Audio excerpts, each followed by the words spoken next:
नमस्कार, बहुत स्वागत है आपका। मैं हूं आपके साथ सुमित शर्मा। ग्वालियर से बड़ी खबर है, जहां पर दो पक्षों के बीच जमकर मारपीट हुई है।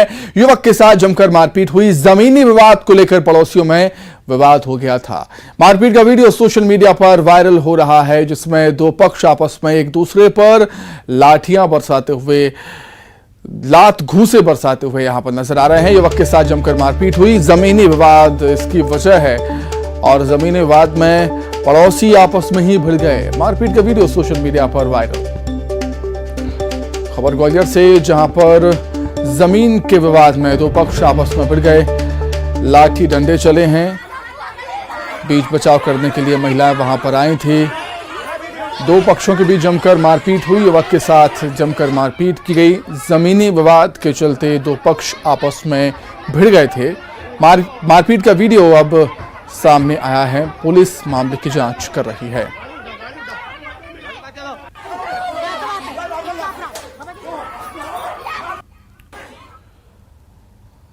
खबर पन्ना से, जहां पर जिला अस्पताल के ब्लड बैंक में आग लग गई। फायर ब्रिगेड ने मोर्चा संभाला है। कोतवाली थाना क्षेत्र का यह पूरा मामला। पन्ना से खबर, जहां जिला अस्पताल के ब्लड बैंक में आग लगी है। हालांकि आग कैसे लगी ये पता नहीं चल पाया है। फायर ब्रिगेड ने मोर्चा संभाला है और आग पर काबू पा लिया गया है। कोतवाली थाना क्षेत्र की यह पूरी घटना। तो जिला अस्पताल के ब्लड बैंक में आग लगी थी। जैसे ही आग लगने की सूचना फायर ब्रिगेड की टीम को दी जाती है, फायर ब्रिगेड मौके पर पहुंचती है और आग पर काबू पा लिया जाता है। श्योपुर से बड़ी खबर है, जहां अभी भी खेत में मौजूद है चीता।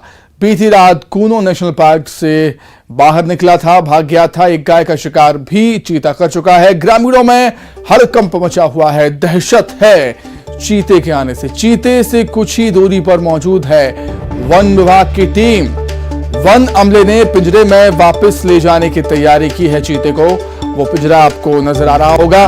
विजयपुर इलाके के झाड़ बड़ौदा गांव का मामला है, जहां पर एक खेत में चीता देखा गया। कूनो नेशनल पार्क से ये चीता भागकर यहां पर आ चुका है और बताया जाता है कभी भी खेत में ही ये मौजूद है। खेत में ही लोगों को नजर आया है। बीती रात कूनो नेशनल पार्क से ये बाहर निकल आया था। एक गाय का शिकार भी कर चुका है। चीते के कूनो नेशनल पार्क से बाहर आ जाने पर ग्रामीणों में दहशत। कौन सा गांव है? झाड़ बड़ौदा। आपने क्या आज चीता देखा? हाँ देखा। कब देखा गया था चीता? हाल देखा 12 बजे। तो चीता यहाँ पे सरवाइव करके कब आया था? ये सवेरे ही आया, सुबह आया। 5 बजे। तो क्या लगा आपको? गांव में कुछ ऐसा माहौल बना चीता को देख करके? चीता आया है पहली बार? हाँ देखा, पहली बार देखा। कोई अनहोनी तो नहीं हुई थी? नहीं, कोई अनहोनी नहीं। यहाँ पे चीता आ गया, मतलब सुबह लगभग 6-7 बजे के लगभग आया है। गांव वाले बता रहे थे और देखा है, कुछ लोगों ने देखा है, हमने तो नहीं देखा है। जो 4 चीता ओपन में रिलीज किए गए हैं उसमें से एक है, इसका नाम ओबान है, नर चीता है ये। और ये अपना देखा कि हमारा कूनो राष्ट्रीय उद्यान का एरिया लगा हुआ है। ये अगरा रेंज है। अगरा रेंज के ही जंगल से लगा हुआ ये खेत में जो गांव झाड़ बड़ौदा तक ये पहुंचा था। ये एक नॉर्मल बिहेवियर होता है एनिमल का कि वो एक्सप्लोर करता है। जब उसको ओपन में छोड़ा है तो कहाँ कहाँ क्या चीज़ें हैं, वापस अभी जंगल की ओर मूव कर रहा है। क्योंकि यहाँ पर उसको अपने खाने के लिए और उस तरह की व्यवस्था नहीं है, डिस्टर्बेंस भी है लोगों का, तो वापस जंगल की ओर जा रहा है। वो जंगल में चले जाएगा। इससे पहले भी बाहर निकला था, फिर अंदर चले गया था जंगल में। तो ये तो एक सामान्य व्यवहार है जानवरों का कि एक्सप्लोर करने की आदत होती है कि जिस एरिया में आए हैं वो नए उधर क्या है क्या नहीं है, वापस जंगल की ओर मूव कर रहा है, चले जाएगा। फिलहाल क्या कुछ अपडेट है इस रेस्क्यू को लेकर, वो जानने के लिए सीधे हम रुक करेंगे। हमारे सहयोगी जितेंद्र शर्मा हमारे साथ जुड़ गए हैं इस समय। जितेंद्र, क्या कुछ अपडेट है फिलहाल? किस तरीके से चीते को पकड़ने की कोशिश हो रही है? लिहाजा दुनिया का सबसे तेज धावक चीता है, उसे पकड़ने में चुनौतियां तो आएंगी ही।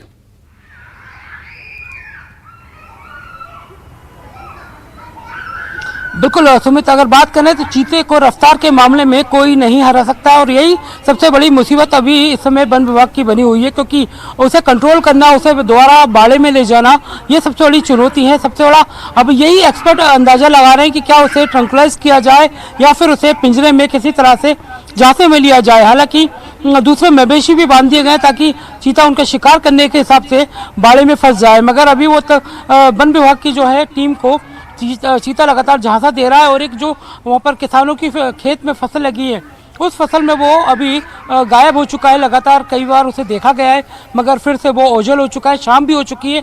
सबसे बड़ी दिक्कत यही है कि अंधेरा हो रहा है और उसके बाद अगर वो ग्रामीण इलाके में चला जाता है तो लोगों में दहशत है, क्योंकि बहुत धन्यवाद आपके जितेंद्र, जुड़ने के लिए। तमाम बातचीत के लिए आगे बढ़ेंगे। भोपाल से बड़ी खबर है, 5वीं 8वीं की परीक्षा स्थगित कर दी गई है। 3 अप्रैल को होने वाली परीक्षा स्थगित कर दी गई।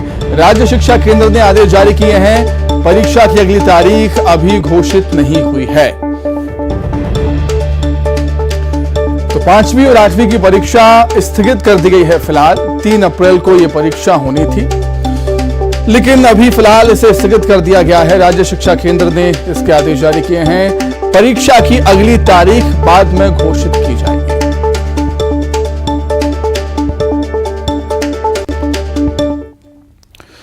इंदौर में बावड़ी हादसे के बाद सीएम शिवराज एक्शन में हैं। सीएम ने अधिकारियों से प्रदेश में कुएं, बावड़ी और खुले बोरवेल की लिस्ट बनाने के निर्देश दिए। सीएम ने कहा कि खुले में बोरवेल चाहे सरकारी हो या प्राइवेट, तुरंत उस पर कार्रवाई करें। सीएम ने कहा कि इंदौर की हृदय विदारक घटना में निर्दोष लोगों की जान गई है। भविष्य में ऐसी घटना प्रदेश में नहीं होनी चाहिए। कुएं, बावड़ियों में ऐसी व्यवस्था होनी चाहिए। तो बावड़ी में हुए हादसे को लेकर सीएम शिवराज सिंह चौहान और सरकार एक्शन में है। जिस तरीके से 36 लोगों की जान उस हादसे में गई थी, उसके बाद सरकार अलर्ट है और सीएम शिवराज के निर्देश हैं प्रदेश के कुएं, बावड़ी, खुले बोरवेल की लिस्ट बनाने के और उन्हें भरने के। हर जिले में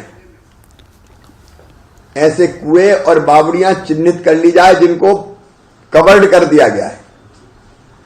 अभी इंदौर की भी बावड़ी 30 साल पहले कभी कवर्ड की थी, उसी के ऊपर सीमेंट कंक्रीट कर दिया।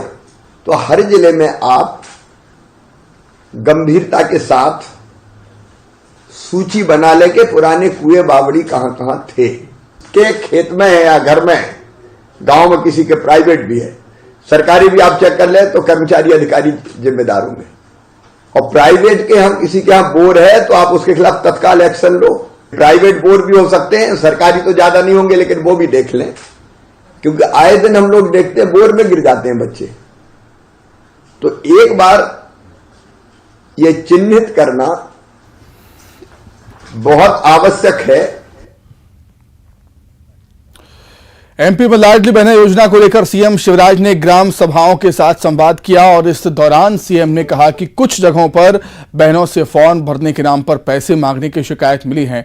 ऐसे लोगों पर एफआईआर कर जेल भेजा जाएगा। सीएम शिवराज ने इस दौरान ऐलान किया है कि ई-केवाईसी के लिए लगने वाली राशि सरकार की तरफ से भरी जाएगी। सीएम ने निर्देश दिया है कि बहनों को किसी तरह की कोई दिक्कत नहीं होनी चाहिए। साथ ही इस बात का खास ख्याल रखा जाए कि अपात्र महिलाएं फॉर्म नहीं भर सकें और पात्र महिलाएं छूटे ना।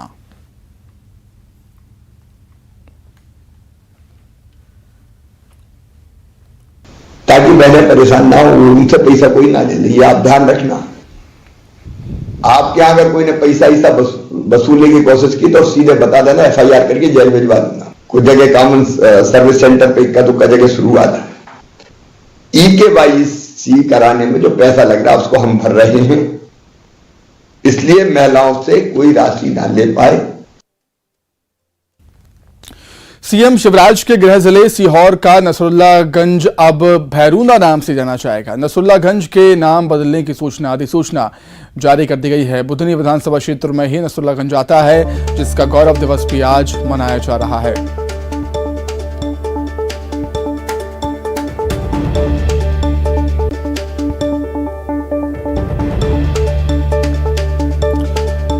तो नसरुल्लागंज अब भैरूना के नाम से जाना जाएगा।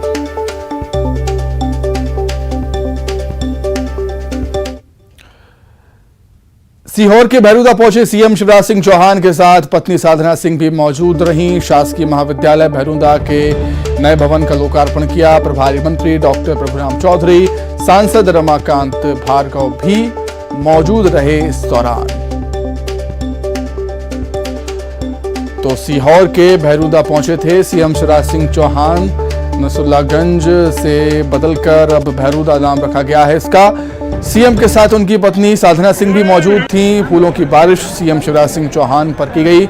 इस दौरान शासकीय महाविद्यालय भैरूदा के नए भवन का लोकार्पण सीएम ने किया और प्रभारी मंत्री डॉक्टर प्रभुराम चौधरी, सांसद रमाकांत भार्गव भी मौजूद थे।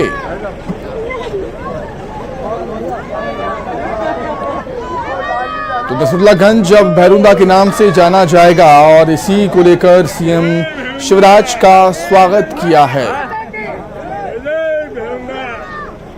अपने गृह क्षेत्र पहुंचे सीएम शिवराज। नसरुल्लागंज का नाम बदलकर भैरूदा रखा गया है और अपनी धर्मपत्नी साधना सिंह के साथ पहुंचे हुए थे। फूलों की वर्षा, फूलों की बारिश की लोगों ने भव्य स्वागत सीएम शिवराज सिंह चौहान का हुआ। वहां पर छात्राओं से भी सीएम शिवराज ने मुलाकात की।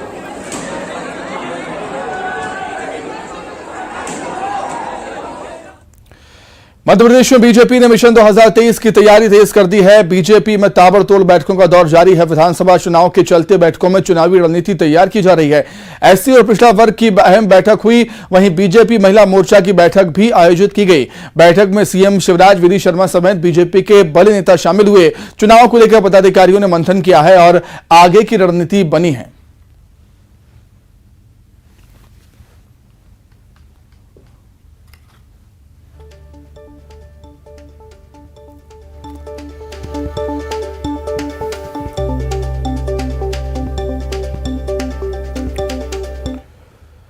वहीं सागर में संत रविदास का मंदिर बनाया जा रहा है, जिसके लिए बीजेपी चुनाव से पहले अनुसूचित जाति वर्ग के परिवारों तक पहुंचेगी। मंदिर बनाने के लिए एससी समाज को जोड़ा जाएगा। बीजेपी ने मंदिर के सहयोग के लिए एक मुट्ठी चावल, एक ईंट और एक मुट्ठी मिट्टी लाने की अपील की।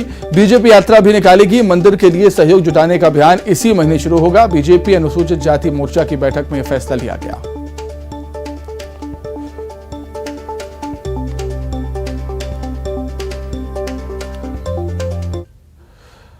वहीं भोपाल में कांग्रेस ने धर्म संवाद कार्यक्रम का आयोजन किया, जिसमें प्रदेश भर से पार्टी पदाधिकारी, महंत, पुजारी शामिल हुए।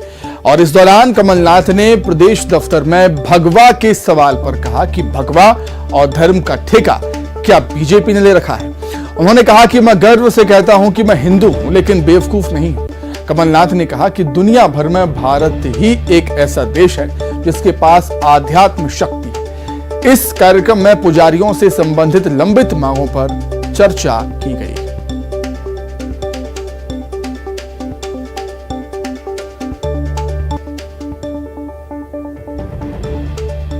जो बैनर लगे हैं, भगवा भाग लगा है, ये क्यों लगा है? मैंने कहा भगवा का ठेका क्या बीजेपी ने लिया हुआ है?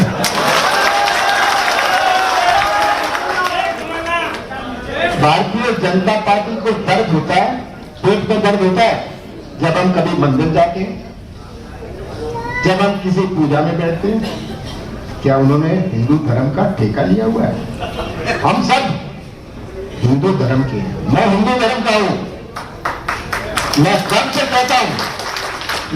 कहता हूं मैं हिंदू हूं, पर बेवकूफ नहीं हूं। ये बात। इधर कांग्रेस के धर्म संवाद पर बीजेपी ने तंज कसा है। बीजेपी प्रदेश मंत्री रजनीश अग्रवाल ने कांग्रेस को चुनावी हिंदू बताया। उन्होंने तंज कसते हुए कहा कि कालनेमी भी भगवाधारी था, लेकिन देश के भक्त कालनेमी रूपी कांग्रेस को पहचानते हैं। कांग्रेस चुनावी हिंदू है, भगवाधारी तो कालनेमी भी था, लेकिन भक्त हनुमान ने तत्काल पहचान लिया। और इस देश के भक्त भी कांग्रेस रूपी कालनेमी को जानते हैं, पहचानते हैं। कांग्रेस वो पार्टी है जिसने भगवाधारी संतों पर अत्याचार करने वालों को संरक्षण दिया। पालघर की घटना भी कोई भूला नहीं है। इनकी जवान सिल गई थी। घटना चाहे देश के किसी भी राज्य की हो, जब जब भगवाधारियों पर अत्याचार हुआ है, उनकी हत्या हुई है, इनके ओंठ सिल गए हैं, इनकी असलियत देश जानता है। एमपी विधानसभा चुनाव से पहले विपक्षी दलों ने एकजुट होकर आदिवासी समाज को साधने की कवायद शुरू कर दी है। इसी कड़ी में सिवनी में बिरसा ब्रिगेड की तरफ से मिशन आदिवासी दिवस पर प्रदेश स्तरीय कार्यक्रम आयोजित किया गया। कार्यक्रम में बड़ी संख्या में आदिवासी समाज के लोग जुटे। वहीं इस कार्यक्रम में विपक्षी दलों में एनसीपी के राष्ट्रीय अध्यक्ष शरद पवार और वरिष्ठ कांग्रेस नेता दिग्विजय सिंह जैसे कई विपक्षी दलों के दिग्गज नेता शामिल हुए। एनसीपी नेता शरद पवार ने मंच से आदिवासियों के हितों की रक्षा करने की बात कही।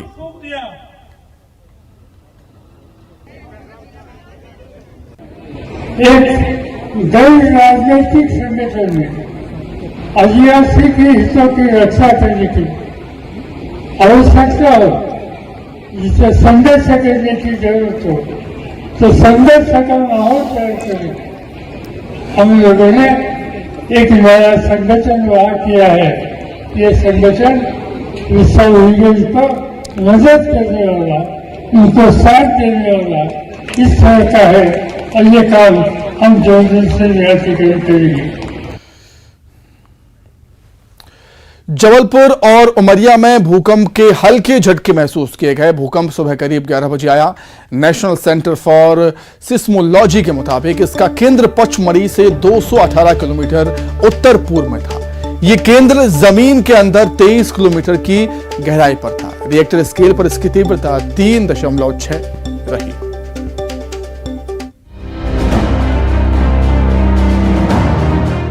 देश भर में भूकंप के झटकों का सिलसिला लगातार जारी है। आज सुबह 11 बजे जबलपुर के कुछ क्षेत्रों के अलावा सीहोर और उमरिया में भूकंप के झटके महसूस किए गए। रिएक्टर स्केल पर इसकी तीव्रता 3.6 मापी गई है। इसका केंद्र पचमढ़ी से 218 किलोमीटर उत्तर पूर्व में जमीन के अंदर 23 किलोमीटर गहराई पर था। लोगों का ये कहना है कि जब वे सुबह घर के कामकाज में बिजी थे तभी उन्हें हल्के झटके महसूस हुए। इसके बाद लोग घरों से बाहर निकलकर सुरक्षित स्थानों पर जमा हो गए। मैं अपने घर में बिस्तर में बैठ के पढ़ाई कर रही थी दीवार से टिककर। तब मुझे 11 बजे लगभग 2-3 सेकंड के मुझे भूकंप के झटके महसूस हुए थे। तब खिड़की हिल रही थी मेरे घर की और पलंग एकदम से हिलने लगा था। जब तक मैंने बाहर जाने का सोचा तब तक वो झटके मुझे महसूस होना बंद हो गए थे। भूकंप का जो सेंटर है वो जबलपुर के पास था और इसका एग्जैक्ट जो लैटिट्यूड लॉन्गिट्यूड है 23 डिग्रीज 22 मिनट नॉर्थ और 80 डिग्रीज 40 मिनट्स ईस्ट। और इसकी रिक्टर स्केल पर जो तीव्रता थी वो 3.6 थी और जमीन से ये 23 किलोमीटर नीचे इसका एपिसेंटर था और इसका प्रभाव जबलपुर और उमरिया डिस्ट्रिक्ट में भी दर्ज किया गया है। बिजू जॉन जेकब, प्रभारी अधिकारी मौसम कार्यालय जबलपुर। मध्य प्रदेश में बीते 10 दिन के भीतर ये दूसरी बार भूकंप के झटके आए हैं। इसके पहले सूबे के ग्वालियर में भूकंप के झटके महसूस किए गए थे। तब रिएक्टर पैमाने पर इसकी तीव्रता 4 मापी गई थी।